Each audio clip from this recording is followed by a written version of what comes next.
Selamat malam. Selamat malam, selamat malam, selamat datang kembali di sesi training Nagaya Talk Show. Hari ini adalah hari apa nih ya? Hari Rabu. Hari Rabu waktu menunjukkan pukul 7 lewat 7 pas ya. 19.00 WIB. Dimanapun Anda berada, saya doakan Anda sehat selalu, sukses selalu, ya, selalu diberkati, dan selalu diberikan kesejahteraan bersama Nagaya. Amin.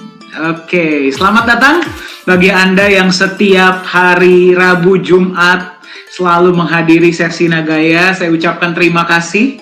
Ya, bagi Anda yang pertama kali hadir di sesi Nagaya, saya ucapkan selamat datang di keluarga besar Nagaya. Oke, ya, sebelum saya mulai sesi hari ini, izinkan saya memperkenalkan diri, nanti Anda yang memperkenalkan diri, ya. Ya, kan katanya kan tak kenal maka tak sayang, betul ya. Oke, ya, salam kenal, nama saya Dani, saya dari manajemen Nagaya. Ya, tugas saya adalah seperti ini ya, ngoceh hampir setiap hari. Ya, sekarang sudah tiada hari tanpa Nagaya. Nah, jadi saya kebetulan diberikan mandat ya untuk berbagi informasi mengenai Nagaya kepada sebanyak-banyaknya individu di luar sana, masyarakat di luar sana termasuk Anda. Kami harap sesi ini dapat bermanfaat bagi Anda ya. Jadi sesi Nagaya ini dibagi dalam beberapa tahap. Setiap hari Rabu biasanya kita gunakan untuk training. Kenapa? Gara-gara kita mau Anda sebagai holder Nagaya, berapapun Nagaya yang Anda pegang, kami mau Anda mendapatkan ilmu-ilmu selengkap mungkin, semaksimal mungkin agar Anda mengetahui aset apa yang Anda pegang. Ya, itulah kenapa kami mengundang banyak narasumber-narasumber yang pakar ya di tempatnya, pakar di apapun yang mereka lakukan, holder-holder Nagaya yang sudah sangat mencintai ya menyayangi Nagaya, yang sudah bersemangat bersama Nagaya. Kami undang agar mereka juga bisa berbagi ya, terutama bagi Anda yang masih mempelajari apa itu Nagaya. Termasuk hari ini narasumber kita sangat luar biasa, dua narasumber kita ini luar biasa sekali, nanti akan kami perkenalkan. Yang pasti kami harap Anda akan belajar banyak hari ini. Oke, selamat malam. Yang bisa melihat saya, selamat malam. Oke, saya melihat banyak wajah-wajah bahagia ya hari ini ya. Itulah yang, jadi katanya Nagaya ini memang bisa memberikan senyuman kepada yang sedang menyaksikan ya. Biasanya yang lagi merenung, yang lagi banyak pikiran ketika melihat sesi Nagaya, mengikuti sesi Nagaya, apalagi punya Nagaya, itu biasanya langsung bisa menjadi senyum, meringah ya. Katanya Nagaya itu memberikan harapan untuk masa depan yang lebih baik. Amin. Amin. Oke, boleh digunakan fitur chat ya. Saya mau melihat dari mana saja hari ini yang hadir, jadi saya bisa menyapa dengan lebih baik. Sudah ada beberapa ya yang yang menggunakan fitur chat. Sementara saya bacakan dulu. Tentunya oke ya, tentunya paling banyak Indonesia. Selamat malam. Selamat malam Indonesia. Selamat malam. Saya bacakan kota-kotanya dari mana saja ya. Oke, Palu Kota Nagaya. Selamat malam Palu. Langsung bersemangat ya. Jambi, Surabaya, Toraja, Cikarang. Oke, Bali. Oke, Serang, Bandung, Palu lagi. Oke, Tanjung Priuk, Aceh, Subang, Papua. Luar biasa. Sabang sampai Merauke. Taiwan, selamat malam Taiwan. Oke, terima kasih. Singapura, selamat malam Singapura. Good evening Singapore. Oke, kemudian Malaysia, selamat malam Malaysia, selamat petang. Oke ya, ada yang menyaksikan sambil lagi jogging ya. Luar biasa. Pekanbaru, Cikampek, Hong Kong, selamat malam. Oke, Samarinda, dimanapun Anda berada, terima kasih sudah menjadi bagian dari keluarga besar Nagaya. Ya, berapapun Nagaya yang Anda miliki, Anda sudah menjadi bagian dari keluarga besar kami. Oke, ya. Baik, ya, bagi Anda yang baru masuk di sesi hari ini, saya ucapkan selamat datang. Ya, selamat belajar, selamat menempuh hidup baru ya. Selamat mendapatkan ilmu baru ya yang akan Anda pelajari hari ini. Narasumber hari ini dua orang ini sangat luar biasa ya. Wah, kalau misalkan saya ngobrol sama mereka apalagi tentang blockchain ini biasanya nggak selesai-selesai. Karena yang satu ini pakar IT, yang satu ini berkecimpung di dunia kripto. Sudah sangat lama, jadi bisa membedakan mana kripto yang bagus dan mana yang kurang baik. Ya, tapi katanya sekarang yang dipegang hanya Nagaya. Nah, coba nanti kita tanya benar atau enggak ya. Oke, melihat senyuman Pak Dani juga membuat kami para holder tersenyum. Alhamdulillah, puji Tuhan, terima kasih ya. Mudah-mudahan jangan saya yang bikin senyum, tapi Nagaya yang bikin senyum ya. Terima kasih ya. Aduh, baik sekali pujiannya. Oke, baik. Sekali lagi saya ucapkan selamat datang bagi yang baru masuk. Siapa yang siap belajar? Boleh saya lihat jempolnya? Soalnya katanya narasumber kita nggak mau dipanggil kalau antusiasmenya tidak tinggi. Jadi siapa yang siap belajar? Boleh saya lihat jempolnya? Siapa yang siap mendapatkan ilmu baru hari ini? Boleh lihat jempolnya? Oke, baik, luar biasa, baik. Tanpa berlama-lama lagi, saya akan panggilkan kedua narasumber kita hari ini. Hari ini saya nggak akan banyak bicara, biarkanlah mereka yang banyak bicara. Saya seperti Anda, saya pun menyaksikan dan belajar. Oke, narasumber kita yang pertama ini adalah Business Development Manager untuk Indonesia dari Nagaya Technologies, yaitu Pak Yunias, dan holder Nagaya dari tahun 2020, sahabat baik saya juga, yaitu Pak Benny Lu. Saya akan undang dulu ke depan kedua narasumber kita hari ini. Mana tadi? Wah, Pak Benny ada dua ya. Oh, yang ini. Oke, baik.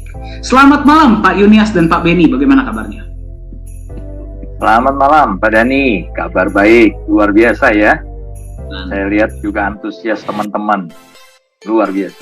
Mantap, terima kasih. Mantap. Oke, Pak Benny, apa kabar Pak? Luar biasa dahsyat Pak Dani, bersama Nagaya selalu luar biasa. Bajunya keren tuh. To the moon. To the moon ya, berarti sudah sangat yakin. Pak, by the way saya mau nanya Pak, tadi statement saya benar nggak sih Pak? Itu benar, itu benar. Itu betul nggak sih? Itu benar, cuman benar, ya? Satu aset dalam hidup saya yang saya pegang cuma Nagaya, tidak ada aset lain lagi. Dan belajar untuk setia, tidak selingkuh. Berarti sudah satu hati ya Pak ya kita ya? Iya, hati. Betul. Oke, baik ya. Bagi Anda yang sedang menyaksikan sesi hari ini, jika ada yang ingin Anda tanyakan kepada dua narasumber kita yang luar biasa hari ini, silahkan gunakan fitur chat. Ya, mungkin kita akan pilih sekitar 3 atau 4 pertanyaan di akhir sesi yang akan dijawab oleh para narasumber kita yang sangat luar biasa. Oke, baik. Ya, mari kita mulai sesi hari ini. Nah, sebelumnya saya ingin bertanya ya kepada, saya ingin perkenalkan dulu Pak Yunias ini sekarang sudah menjadi bagian dari manajemen saya. Beliau punya background di dunia IT. Sementara Pak Benny ini adalah seseorang yang sudah berkecimpung di dunia kripto sudah sangat lama. Ya, banyak kripto yang dipegang, tapi sekarang Anda sudah dengar sendiri ketika sudah kenal Nagaya sudah tidak menjual. Oke, jadi saya ingin bertanya dulu ya kepada kedua narasumber kita hari ini. Nah, jadi kan hari ini kita ngobrol tentang blockchain. Nah, jadi saya juga request bagi para narasumber kita hari ini kalau bisa kita berbicara dengan bahasa yang mudah dipahami ya oleh para audiens kita hari ini. Karena kan banyak ya di luar sana itu yang membuat blockchain itu kesannya sangat waduh bahasa dewa gitu yang hanya bisa dipahami oleh orang-orang yang super pinter gitu ya, orang-orang awam kayak kita nggak ngerti. Nah, jadi mungkin saya mau bertanya dulu nih tentang blockchain. Mungkin kepada Pak Yunias dan Pak Benny, siapa yang mau menjawab duluan? Sebenarnya apa sih bedanya antara koin dan token? Kan sekarang token tuh sangat terkenal ya. Apa sih bedanya menurut Anda sebagai yang paham IT dan yang sudah sering di dunia kripto? Silakan. Silakan Pak Benny. Jawabannya ditunggu loh. Sorry. Tadi agak gangguan, jadi kurang jelas pertanyaannya. Tadi boleh diulang Pak Dan? Oke. Apa menurut Bapak bedanya antara koin dan token, Pak? Oke. Kembali lagi bahasa sederhana ya Pak Dani ya. Bahasa awam. Bahasa awam, paling gampang ini. Blockchain itu kan ibaratnya sebuah kendaraan ya. Nah, artinya kalau koin dia memiliki kendaraan tersebut. Ya, jadi dia berdiri atas kendaraan yang dia miliki. Tapi kalau token, dia nggak punya kendaraan. Ibarat kata orang yang nggak punya mobil, dia harus naik angkot, numpang di angkot. Ya, nah jadi kalau token itu ibarat kata seperti itu, dia numpang blockchain. Jadi kalau koin itu dia punya blockchain dan berdiri di atas blockchainnya sendiri. Tapi kalau token dia itu nggak punya blockchain dan dia harus menumpang di blockchainnya orang lain. Nah sederhananya sih seperti itu Pak Dani. Oke, jadi simple ya. Kalau misalkan koin itu berarti kita nyetir sendiri, mobil sendiri. Kalau token itu berarti kita naik kendaraan umum. Betul. Saya nggak mau nyebut yang mana, soalnya ada banyak ya. Busway, ada kereta. Oke, ya secara simple. Baik. Nah, sekarang mungkin Pak Yunias ada yang mau ingin ditambahkan, Pak? Wah, itu jawaban Pak Beni sangat sangat lugas ya. Apalagi tadi disampaikan dengan perumpamaan blockchain itu seperti orang yang mengendarai kendaraan sendiri. Menurut saya sih itu sangat mudah untuk dipahami. Ya, dan itu benar sekali.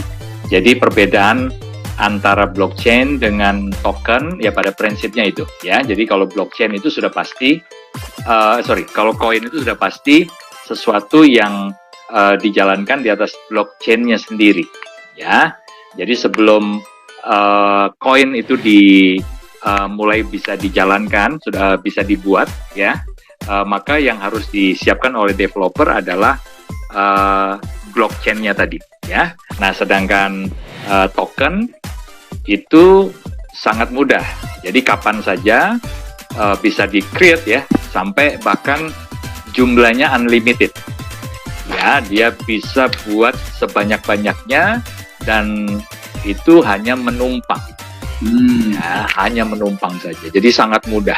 Jadi jangan sampai ada orang yang berpikir bahwa untuk menciptakan atau membuat sebuah koin ya atau token yang hari ini dikenal sebagai aset digital itu sangat sulit ya, bahkan membutuhkan biaya yang sangat mahal ya, itu tidak benar ya. Jadi ada banyak mitos yang coba diciptakan sebenarnya oleh para developer, khususnya developer yang hanya ingin mengambil keuntungan ya dari koin atau dari token itu sendiri. Oke, keren ya. Jadi bagi Anda yang sedang menyaksikan, secara simple, koin itu punya blockchain sendiri dan token itu menumpang blockchain orang lain. Nah, sekarang pertanyaan saya bagi Pak Yunias dan Pak Beni ya. Sekarang kan seperti ini, kita lihat di dunia luar sana ya, mayoritas orang-orang itu sangat menggaung-gaungkan token.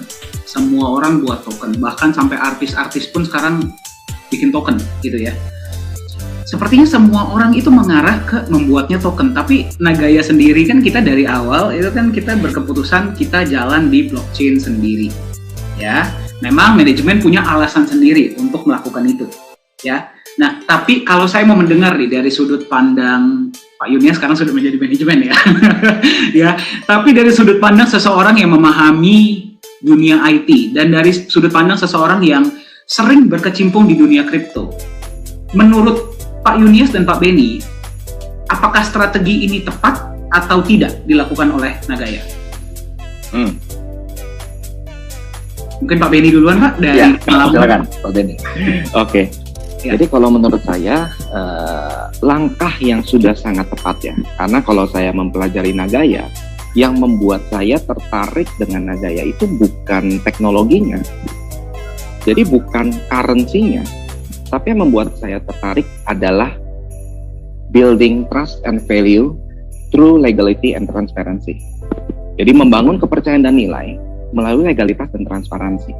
Nah, kalau kita berbicara mengenai kepercayaan, apa yang menjadi sebuah dasar kita bisa percaya sedangkan sesuatu yang kita percaya ini masih numpang, masih nebeng. Nah, artinya menjadi tanda tanya atau question mark yang sangat besar.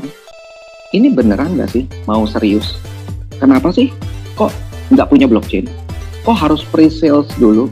Kok harus mulai dari mungkin token dulu, gitu ya, numpang dulu? Kenapa nggak langsung bikin blockchain aja? Nah, kalau memang untuk long term. Nah, tapi kalau saya melihat Nagaya ini kan strateginya sudah tepat. Kenapa? Karena sudah mempersiapkan terlebih dahulu. Dan kalau dari pengalaman saya pribadi, baru ini yang saya ngelihat ya, artinya koin ya, istilahnya pengikutnya Bitcoin ya, kalau Bitcoin kan kita tahu blockchain-nya sudah ada dulu, ya kan? Baru segalanya mengikuti. Nah, tapi pengikut-pengikut di belakang ini kan mereka menconteknya nggak 100%, ya.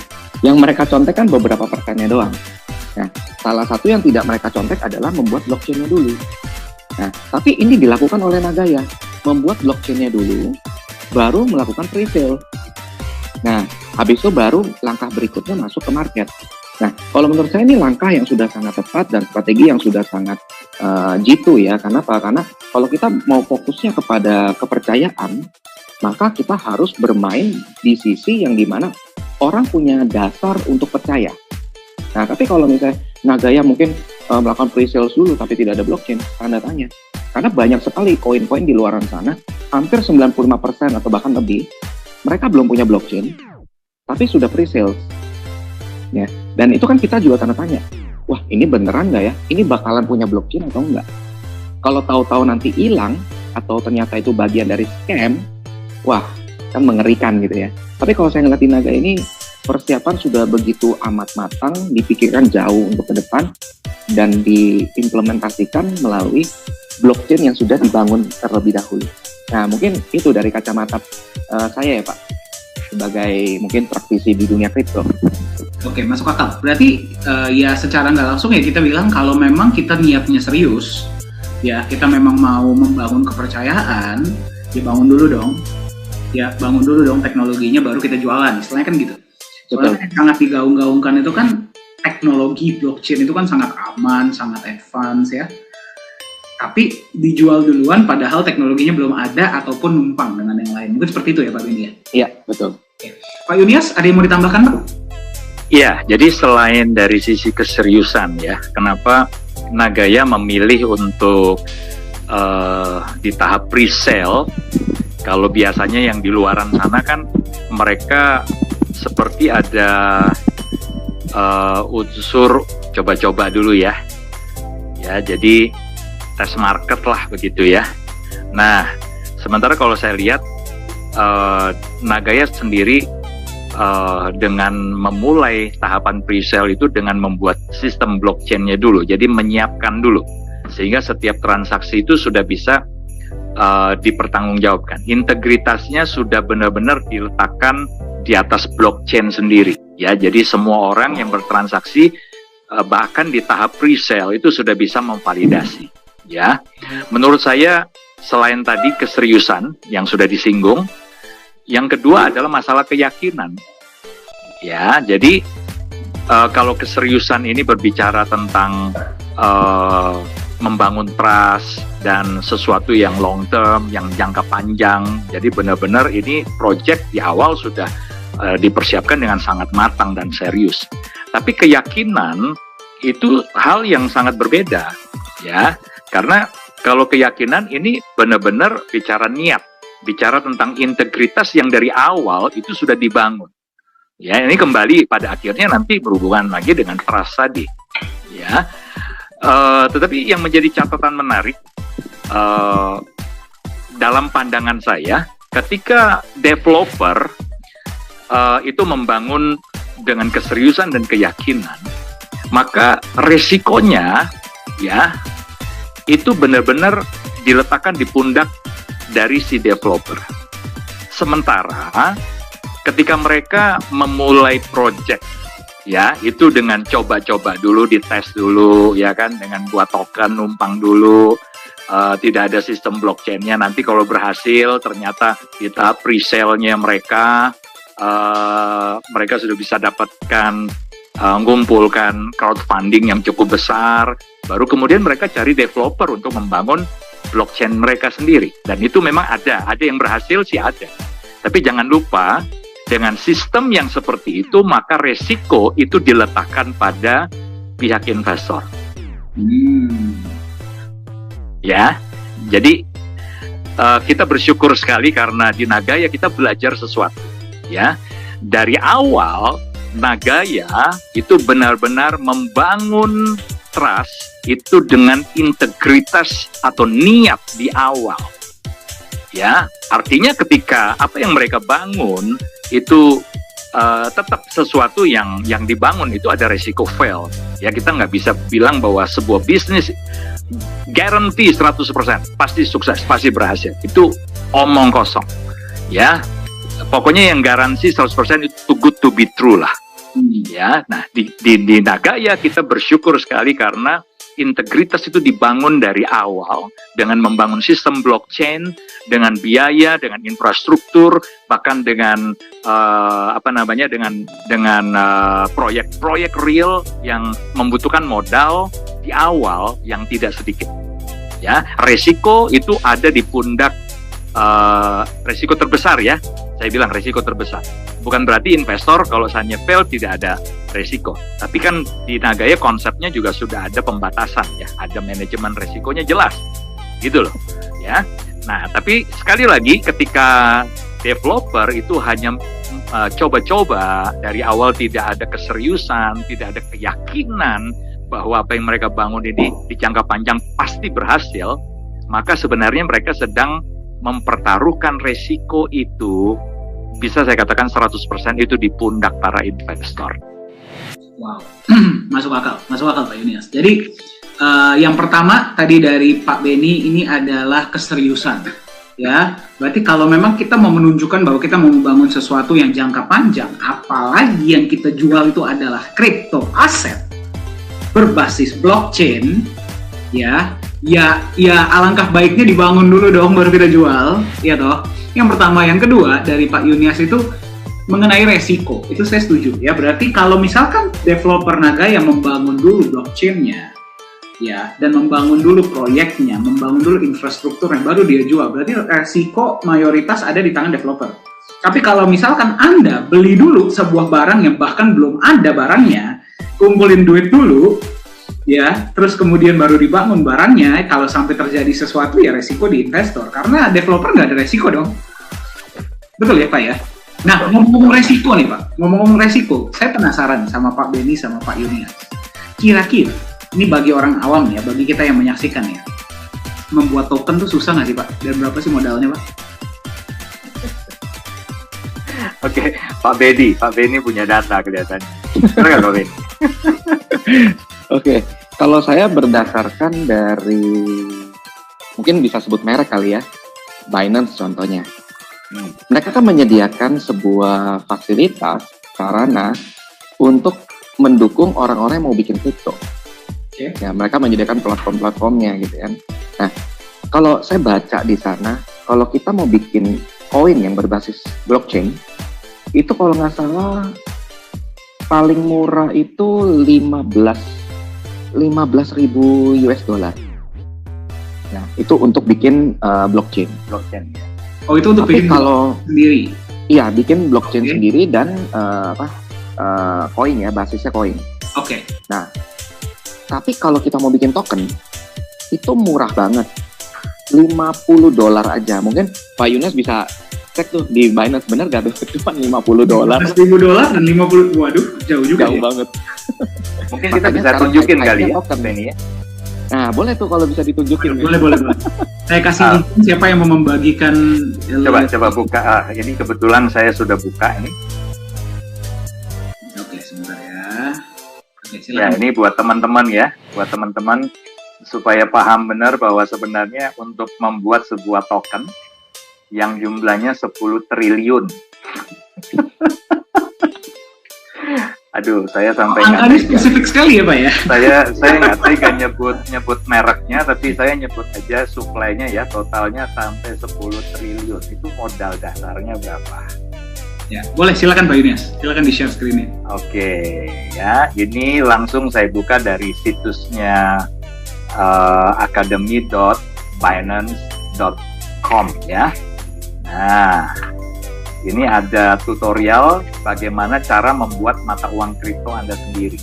Oke. Jadi sudah disediakan nih ya oleh Binance. Ini murah hati banget nih, ada nih ya Binance ya. Oke.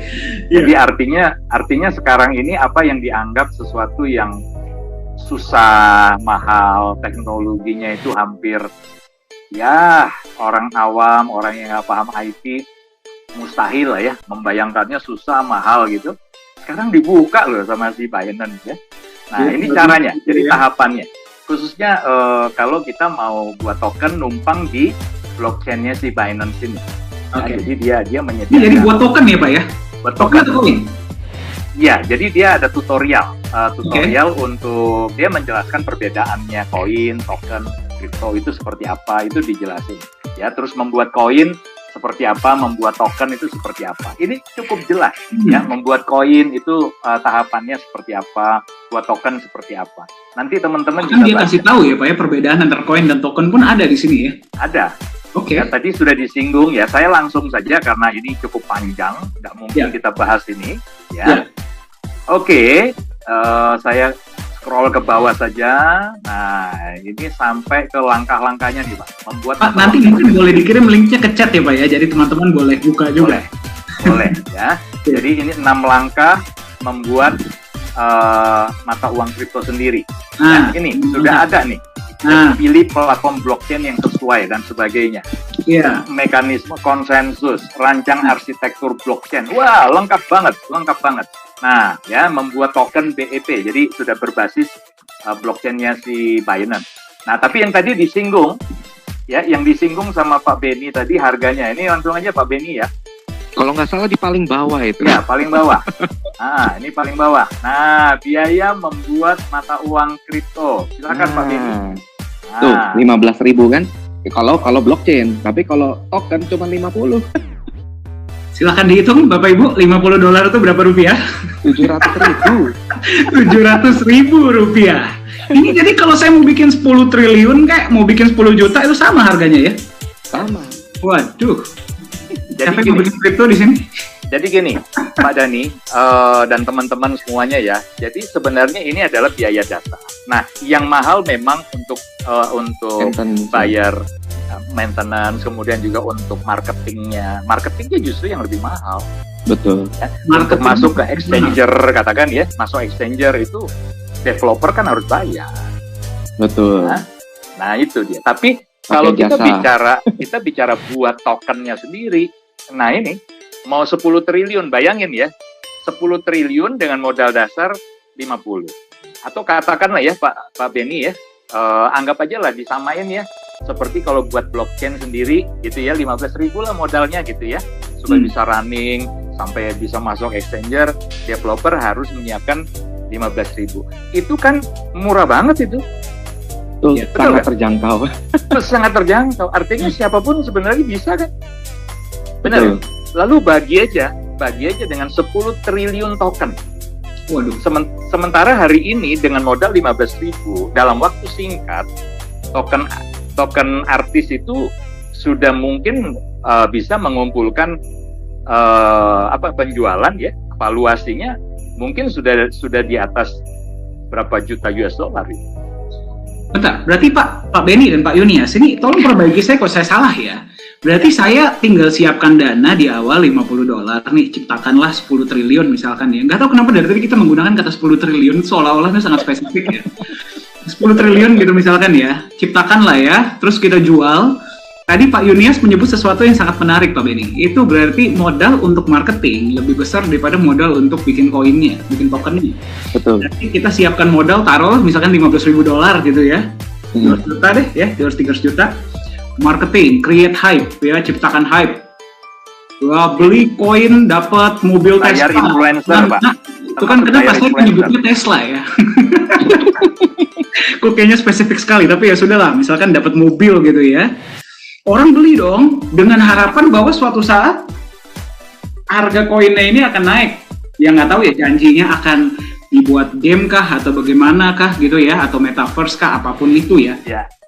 Dia jual lah koinnya ke market, kan berarti kan kalau menurut aturan Bapepti kan 30% baru boleh masuk ya. Ya kalau dengan dana segitu mah tinggal ciptakan hype, 30% gampang lah ya. 30% dapat, masuklah ke market. Nah berarti kan saya sebagai developer kan saya terima uang cash nih. Ya dong, saya kasihlah teman-teman nih uang kripto yang tadi saya bikin cuma modalnya $50 gitu. Iya kan? Nah sekarang koin sudah masuk market, saya misalkan nggak jalanin proyek saya pun nggak apa-apa dong. Kan nggak ada tanggung jawab. Bebas dari tanggung jawab itu. Iya dong. Udah lepas. Nggak ada yang bisa ngejar saya dong.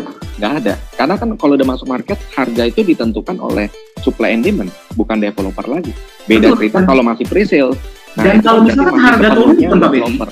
misalkan harga koin turun pun, saya nggak bisa, Pak Benny nggak bisa dong datang ke saya dan bilang, Pak Dani, pertanggungjawabannya mana atas nilai koinnya turun? Nggak bisa dong. Nggak bisa.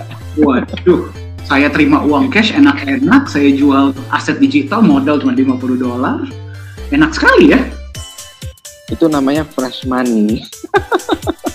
sangat fresh itu Pak Benny. Oke. Nah itulah, itu sebabnya Pak Dani, tadi saya sebutkan di awal, ya, resiko itu betul-betul ditaruh di pundak para investor, Iya. bahkan termasuk investor awal, ya, investor awal yang cuma karena modal trust saja dengan seseorang, ya, kalau dia tokoh atau dia artis, ya, underlying-nya kan cuma nama besar dari tokoh atau artis tersebut. Itu underlying-nya, ya. Jadi ketika si token ini atau koin ini di market benar-benar jatuh harganya, maka sudah nggak bisa buat apa-apa. Mau nuntut, mau apapun juga sudah nggak bisa, karena itu sudah mekanisme market. Betul. Ya. Berarti ya, apapun yang terjadi, ya kalau koin sudah masuk market, padahal banyak teman-teman kita di luar sana itu yang sangat mengagung-agungkan exchanger ya. Wah, koin sudah masuk exchanger tuh berarti sudah pasti aman. Padahal itulah saatnya developer cuci tangan, quote-to-quote ya. Oh iya. Betul. Makanya mereka mencoba-coba, Pak. Dengan modal yang sangat murah, mereka buat 10 triliun token. Ini kan sebenarnya project spekulasi, Pak. Kalau sukses ya everybody happy, termasuk developer, ya, termasuk investor. Tapi ketika token ini failed atau koinnya failed, maka satu-satunya yang harus menanggung kerugian itu adalah para investor. Nah, yang menariknya kalau di Nagaya ya, Pak Benny dan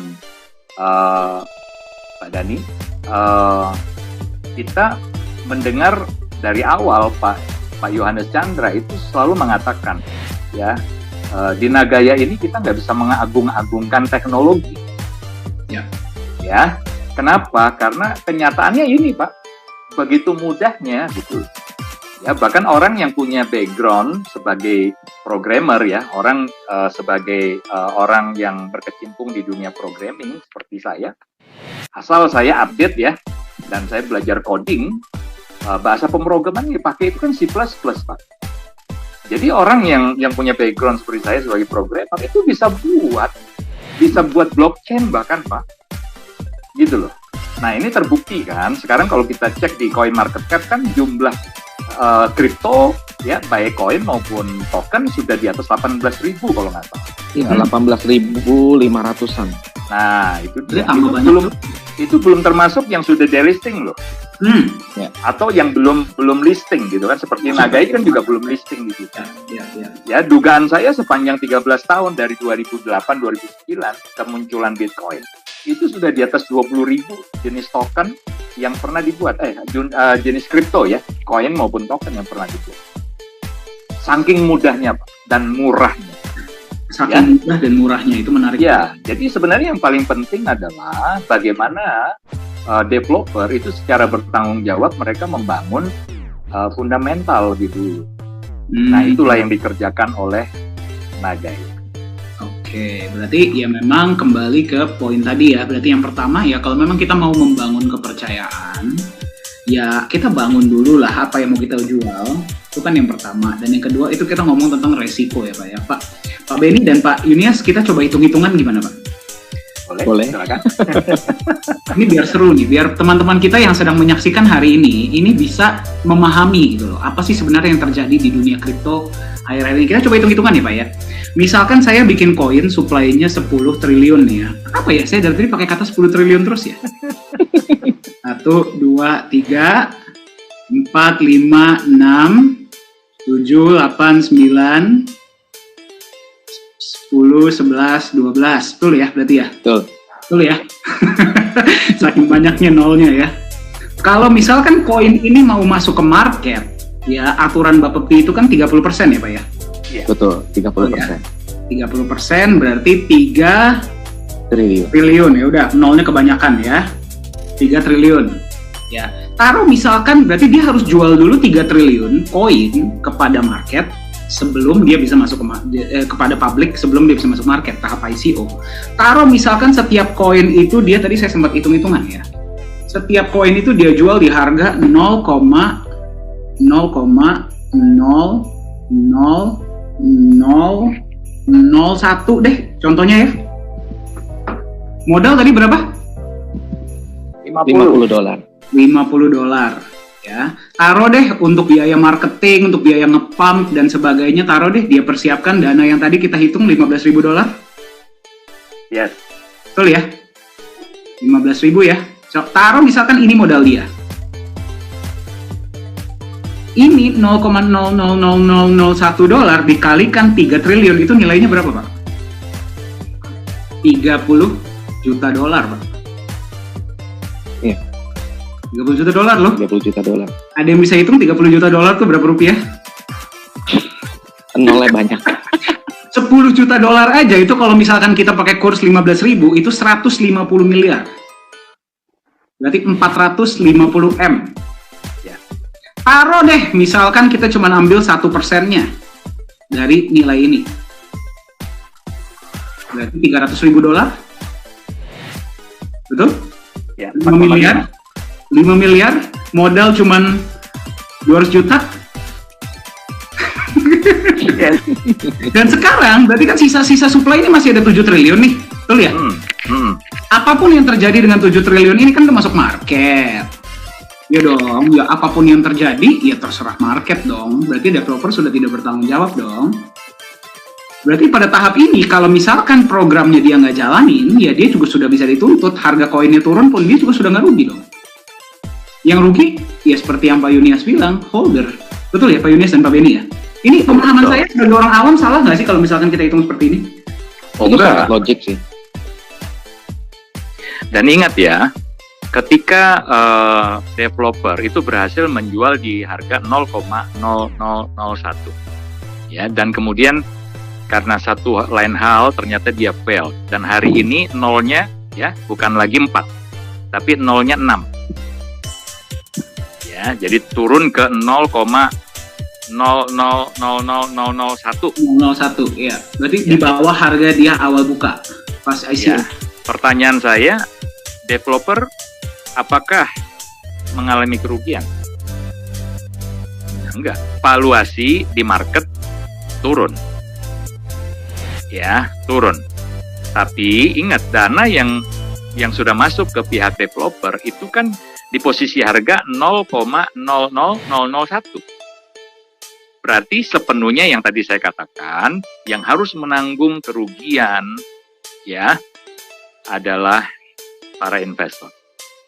Bayangin ketika mereka harus mengalami koreksi bahkan sampai di atas 70-80%. Jadi artinya kalau hari ini, kalau kemarin dia beli pada waktu di harga awal, mereka taruh dana 100 juta, ya, dan sudah terkoreksi katakan sampai 80%, berarti dari 100 juta sisa dananya adalah 20 juta saja. Bayangkan, itu kalau terkoreksi 80%, Pak. Kalau sampai lebih dari 90%, bisa jadi 100 juta itu tinggal 1 juta, 2 juta. Bisa jadi. Ya, dan apakah pihak developer dalam hal ini bisa dituntut? Nggak bisa. Ya, ini hitung-hitungan ya Pak ya. Ini hitung-hitungan, sebenarnya hitung-hitungan sangat sederhana. Ya, tapi jangan sampai kemudian kita ikut-ikutan. Ya, kita sendiri ikut-ikutan dengan resiko hanya karena isu FOMO, hype. Ya, kasihan. Ya, betul. Kalau misalkan kita ngomong tentang Nagaya ya, berarti kan ini kembali, ini dari sudut pandang, ya walaupun kita manajemen ya, dan Pak Beni sudah di Nagaya ini sudah lama ya, tapi kita ngomong belak-belakan saja apa adanya. Ya kan, koin Nagaya dibuat 50 juta supply-nya. 50 juta. Pertama kali buat blockchain saja sudah keluar modal, betul? Ya. Untuk bikin blockchain. Sebelum kita bisa dapat izin di Singapura harus sudah ada proyek. Itu juga modal. Dan modalnya nggak kecil ya. Ketika jualan koin, ya ketika koin dijual 50% ke emas. Modal. Sisanya ada alokasi untuk proyek. Dari proyek keuntungan ada yang buat Nagaya untuk manajemen resiko, ada yang buat kalau sampai sesuatu dengan market, bayar karyawan dan sebagainya. Ada lagi alokasi yang dikembalikan kepada Nagaya holders. Ya, jadi kalau misalkan kita ngomong resiko, ya sebenarnya resiko yang bikin token sama resiko Nagaya lebih besar resiko developer Nagaya, ya betul ya Pak Benny dan Pak Yunias? Sangat besar. Karena jelas ya, alokasi dana itu sangat jelas. 50% sudah ke emas, dan itu pun emasnya bukan emas perusahaan, tapi emas setiap pemegang Nagaya. Ya. Proyek yang dijalankan 35% kurang lebih ya alokasi untuk menjalankan proyek, benefitnya dikembalikan ke pemegang Nagaya. Betul. Keren banget. Sementara developer yang lain, dana yang mereka sudah dapatkan itu nggak jelas. Mereka alokasi untuk apa nggak jelas. Proyek-proyek yang mereka kembangkan juga sebenarnya bukan proyek-proyek yang yang bisa sebanding dengan nilai yang mereka berhasil kumpulkan dari dana masyarakat tersebut. Betul. Ya, cuan gede lah. Bukan cuma cuan gede lagi Pak Yunias. Karena kalau kita bicara yang tadi yang 10 triliun, itu kan sudah terjual tuh, katakanlah 30% karena dia udah masuk market ya. Cuman kan kita nggak tahu ya validasinya gimana, bener gak gitu kan. Nah, anggaplah sudah terjual 30%. Berarti kan tadi sesuai hitungan sudah dikantongin sekian miliar ya oleh si developer sendiri. Tapi pertanyaannya, kalau misalkan market tidak ada yang maksudnya merespon dan katakanlah semua orang jual, kan dia udah nggak rugi. Tapi gimana sebaliknya? Kalau ternyata masih ada orang yang mau beli, dan kalau orang itu mau beli, apa iya belinya dari holders lama? Apa enggak dari developer lepas sisa-sisanya? Nah, kalau developer lepas sisa-sisanya terjadi dump. Nah, terjadi dump, kembali lagi. Udah jatuh ketimpa enggak tuh si investor-investor? Yang kasihan yang beli ya Pak Benny ya? Iya, yang kasihan yang beli. Dan holders lamanya juga kasihan, harganya makin anjlok. Ya kan? Nah, ini yang kita harus benar-benar perhatikan dalam kita memilih sebuah aset. Nah, kenapa saya suka dengan Nagaya? Ya karena jelas, gitu kan, jelas semuanya, alokasi pembagiannya juga jelas, dan bahkan ada benefit lain selain daripada kenaikan harga. Nah, sekarang kita lihat orang beli di harga berapa, itu token yang 10 triliun, harganya sekarang berapa, apa benefitnya orang nge-hold itu token? Gak ada benefit, ya kan? Orang akan pasti lebih memilih lepas daripada rugi makin dalam, akhirnya terjadi lagi ngedump. Nah, sedangkan kalau Nagaya kan mau harga naik turun, ya pasti secara psikologi orang akan mikir, ya sudah naik turun, biarin aja naik turun. Yang penting kan setiap bulan masih tetap menerima benefitnya, ya kan? Daripada aset lain nggak terima benefit sama sekali. Nah, ini yang saya suka dengan Nagaya, karena benar-benar kita bukan cuma mengharapkan harga naik, tapi sambil nunggu harga naik masih dikasih uang jajan gitu loh. Begitu Pak Dani dan Pak Yunias. Keren Pak.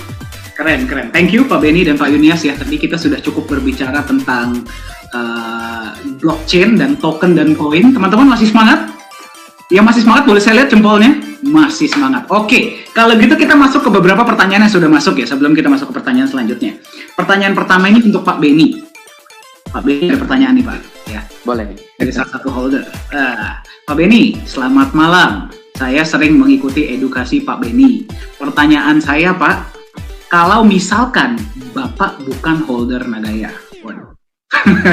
kalau misalkan Bapak bukan holder Nagaya, hari ini kan kita buka-bukaan dalam tanda kutip, ya, buka-bukaan tentang dunia kripto. Apakah ada perusahaan kripto lain yang memberikan edukasi seperti Nagaya? Oke. Itu pertanyaan sangat amat luar biasa sih menurut saya ya. Karena sebelum saya ketemu Nagaya, itu persis seperti pertanyaan tadi. Orang yang tadi bertanya, itu apa? Kalau Bapak bukan sebagai holders Nagaya. Nah, itu waktu 2020 tuh. Saya bukan holders Nagaya, gitu kan. Nah, kembali lagi selama saya berkecimpung dalam dunia kripto, nggak ada edukasi. Satu pun. Tidak ada. Yang ada apa? Cuma dengar apa kata orang. Bro, kalau mau beli kripto, beli yang udah ada di market tuh. Biar gampang dijual beli. Bro, kalau mau beli kripto, tuh lihat tuh di CMC atau CoinGecko. Ada gak tuh? Kalau ada beli aja. Aman itu, yang penting ada dua itu. Saya cuma dengerin orang ngomong gitu, percaya aja dan beli, tahu-tahu rugi gara-gara yang saya beli scam. Padahal top 5 di coinmarketcap.com ada di belasan exchanger. Gone. Sampai sekarang juga lenyap. Mungkin boleh. Nah, jadi kalau edukasi seperti Nagaya pertama dalam sejarah saya temuin. Dan ini yang saya suka. Kenapa? Karena kita mengedukasi orang cerdas supaya biarin kita aja nih yang jadi korban. Tapi orang lain jangan yang berikutnya. Kita menyelamatkan banyak orang. Nah, itu yang saya suka di Nagaya, edukasinya. Terima kasih Pak Benny. Ini nggak scripted ya Pak ya? Ini apa adanya. Betul. Oke, thank you Pak Benny ya atas jawabannya. Keren banget. Jadi tadi sepertinya tuh yang disebut tuh yang top 5 saya kayaknya kenal Pak, tapi kita nggak usah sebut nama kali ya. Sakit hati Pak.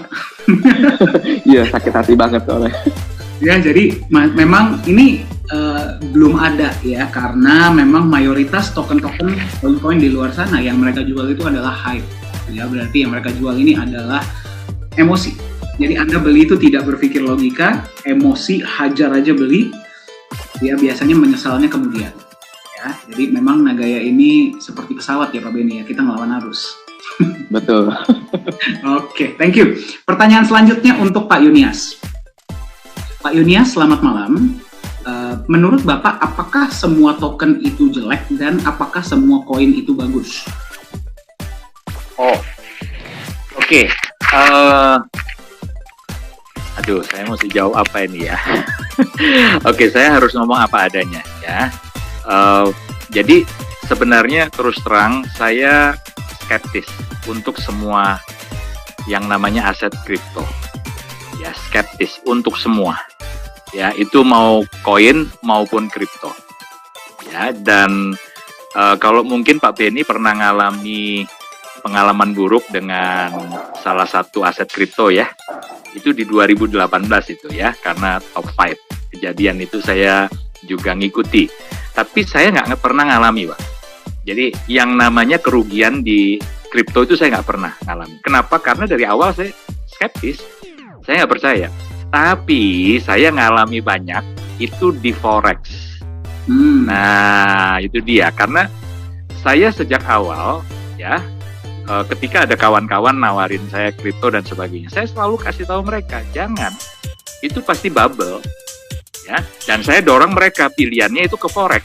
Karena forex itu jauh lebih jelas ya, ada brokernya, analisa teknikalnya bisa dipelajari dan sebagainya.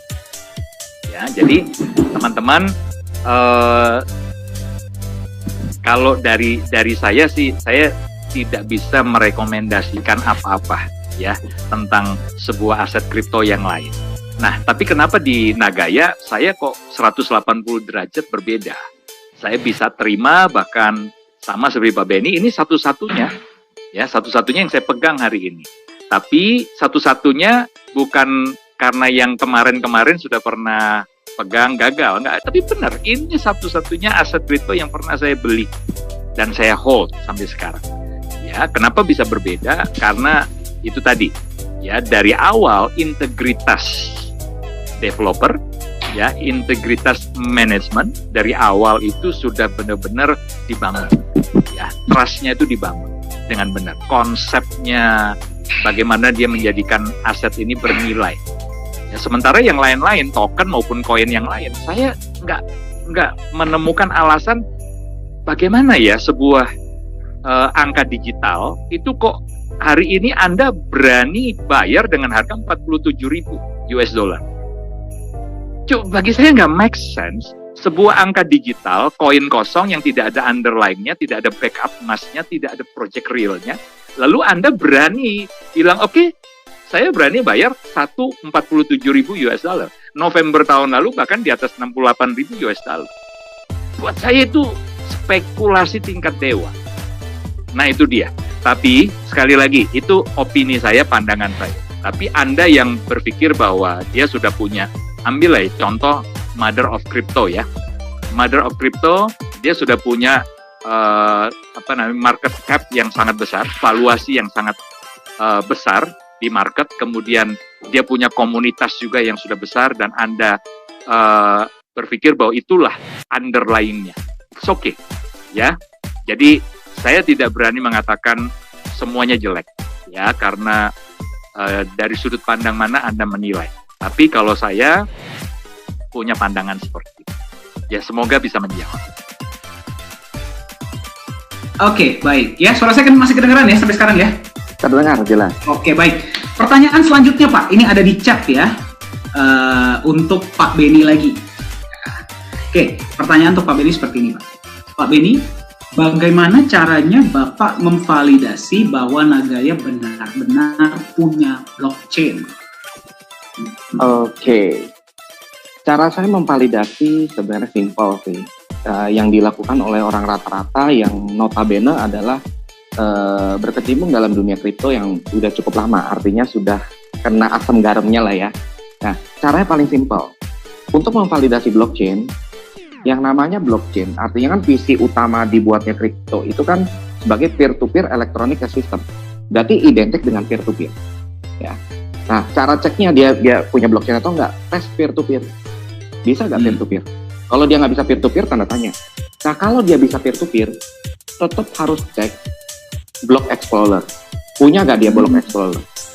Nah, terus ketika Anda peer-to-peer, kan keluar tuh hash-nya atau transaction ID-nya. Ya, itu Anda sinkronkan di yang namanya Block Explorer. Keluar nggak tuh transaksinya? Kelihatan nggak tuh transaksinya? Real time nggak tuh? Ya kan? Nah, biasanya kalau kita peer-to-peer pasti ngecek apakah sudah berhasil divalidasi atau belum, kan ceknya di Block Explorer. Kalau sudah berhasil berarti kan sudah terkirim ke akun si penerima. Nah, itu cara ngeceknya. Dan yang kedua mungkin bisa dilihat seperti kayak Bitcoin punya core wallet. Ya, di Nagaya kan kalau yang saya tahu adalah Qt wallet. Nah, biasanya kalau punya blockchain pasti punya wallet yang seperti itu. Nah, jadi itu cara saya memvalidasi apakah Nagaya punya blockchain atau enggak, dan nyatanya punya dan jelas semuanya. Seperti itu Pak Dhani. Oke, thank you Pak Beni. Jadi coba aja transaksi peer-to-peer ya, nyampe nggak ke wallet yang mau dikirim, terus cek di Block Explorer. Memang benar ya Pak Beni ya, semua koin yang punya blockchain sendiri pasti punya Block Explorer. Ya, Block Explorer itu transaksi peer-to-peer, Anda bisa cek dan Anda bisa cek hashnya. Ya, transaction ID-nya dia benar atau nggak ada. Ya. Dan blockchain itu pasti punya wallet sendiri, wallet yang tidak wallet yang designated wallet to koin tersebut. Seperti contohnya untuk Bitcoin to Bitcoin Core, untuk Nagaya itu namanya adalah Nagaya Qt wallet. Ya, dan jangan juga kita lupa Pak Beni, Nagaya terdaftar di Access. Nah, ya, betul. Ya. Itu yang salah satu yang membuat saya juga nggak ada dasar lagi untuk saya menolak. Nagaya ini benar-benar kripto yang ideal. Karena kalau setahu saya untuk tembus akses itu nggak mudah. Bayangkan dari 18.500 kripto yang terdata di CoinMarketCap, yang masuk akses itu nggak nyampe 100. Ya paling sekitar 50-an aset kripto yang tembus di akses. Dan kabar baiknya Nagaya salah satu yang tembus. Nah, itu yang membuat saya juga nggak ada dasar lagi untuk menolak. Memang Nagaya ini udah kripto aset yang paling ideal. Seperti itu Pak Dhani. Berarti sudah satu hati ya Pak ya? Sudah nggak mau selingkuh lagi. Sudah dikontrak mati gitu ya. Sudah dikontrak. Oke, ya terima kasih Pak Beni ya. Jadi kalau misalkan Anda bukan dokter, Anda nggak bisa masuk di Ikatan Dokter Indonesia. Kalau Anda bukan blockchain, nggak bisa masuk di Akses. Ya, terima kasih Pak Beni. Ya, pertanyaan terakhir mungkin untuk Pak Yunias hari ini. Ya Pak ya, sebelum nanti ada last question Pak untuk Pak Beni dan Pak Yunias. Oke. Pak Yunias, pertanyaannya seperti ini Pak. Saya tadi nggak tahu tadi yang nanya siapa, cuma sudah dikirim oleh admin ya Pak ya. Jadi pertanyaannya seperti ini. Menurut Bapak, secanggih apa sih teknologi blockchain-nya Nagaya? Oke. Ya, jadi paham IT Pak. Oke. Jadi kita harus paham ya. Sebenarnya ketika orang bicara teknologi blockchain, sampai hari ini teknologi blockchain itu terus dikembangkan, ya. Tapi sebenarnya basicnya teknologi blockchain itu dikembangkan dari yang namanya algoritma. Ya, jadi ada algoritma. Nah, kalau kita bicara algoritma seperti contoh yang digunakan oleh Bitcoin, dia kan pakai algoritma SHA-256. Ya, jadi itu adalah algoritma yang memang digunakan untuk meningkatkan integritas keamanan internet awalnya. Ya, dikembangkan oleh Departemen Keamanan Nasional dari Amerika. Ya, jadi karena kalau saya nggak salah ya, seperti Pentagon apa segala macam itu kan rawan ya dihack ya. Gedung Putih itu jangan sampai jaringan internetnya itu gampang dihack. Nah, jadi SHA-256 ini dikembangkan Pak oleh Departemen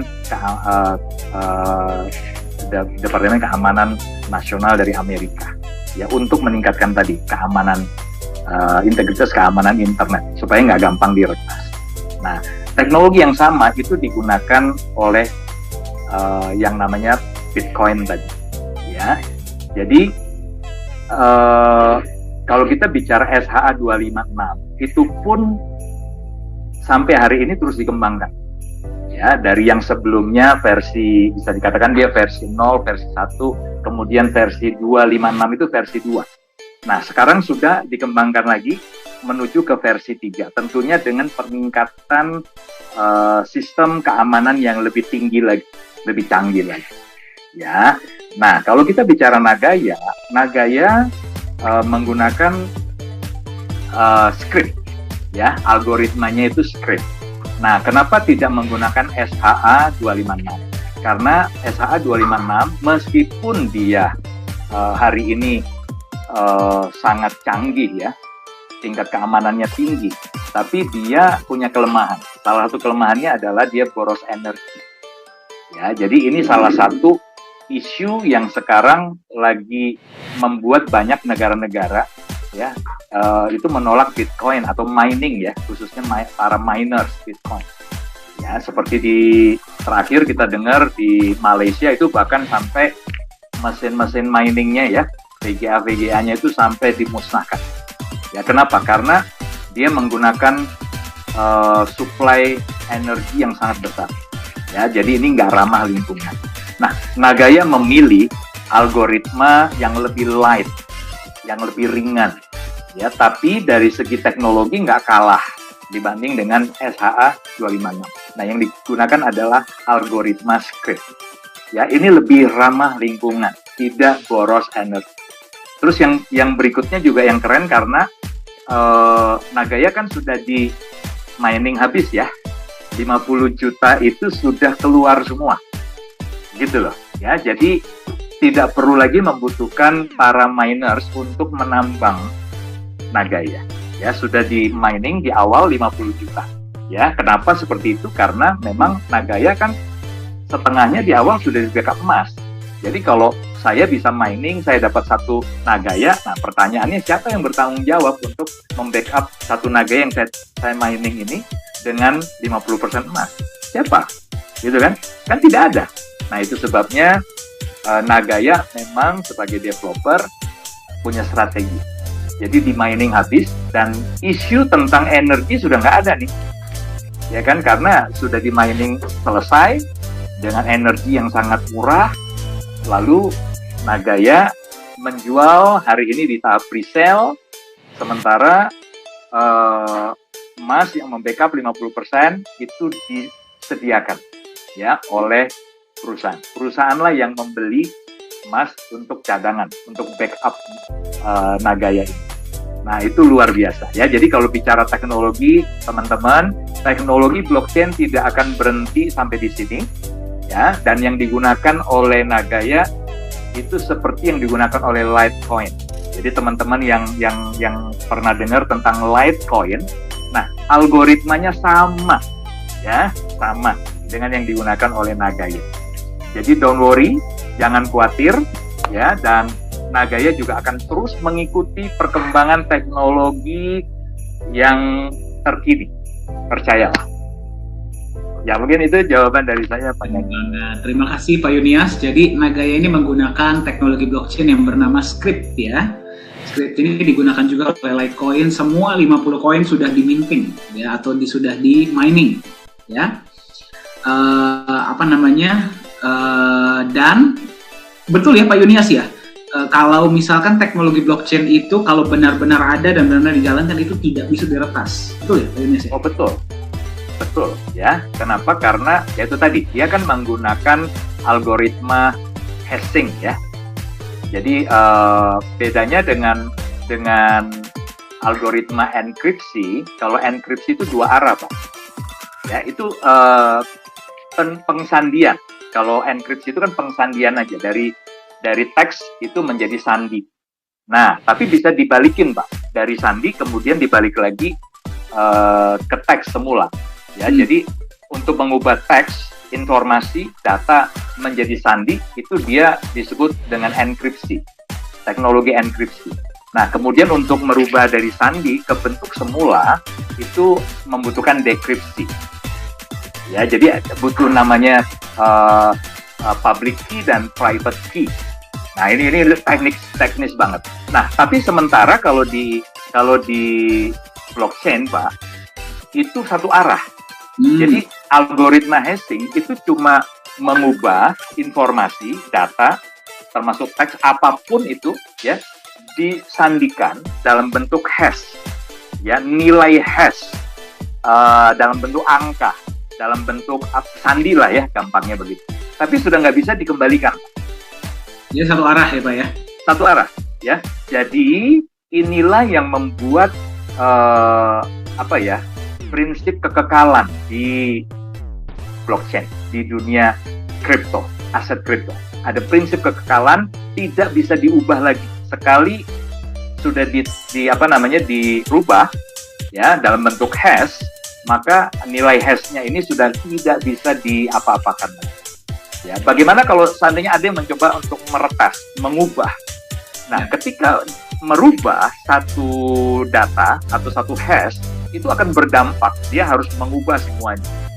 Nah, itu dikenal dengan konsensus tadi ya, 50+1. Itu di jaringan blockchain itu harus memenuhi 50+1% dari data yang berhasil dihack. Baru itu dianggap valid. Kalau enggak, ya sudah. Dipotong. Oh, dianggap berarti kalau dia nggak 51%, berarti dia itu dianggap seperti wah ini mencoba nge-hack dan akan dihilangkan berarti ya Pak? Dipotong Pak. Okay. Jalurnya itu dipotong. Jadi sudah nggak akan pernah bisa kan. Ya, jadi inilah yang menyebabkan kenapa blockchain itu powerful. Ya, dan menjadi salah satu alternatif untuk bicara dari sisi keamanan. Oke. Nah, saya sudah lihat banyak yang mulai bingung ya. Banyak yang sudah mulai ngeblank. Tapi intinya berarti aman ya Pak ya, blockchain itu ya Pak ya? Sangat aman. Sangat aman.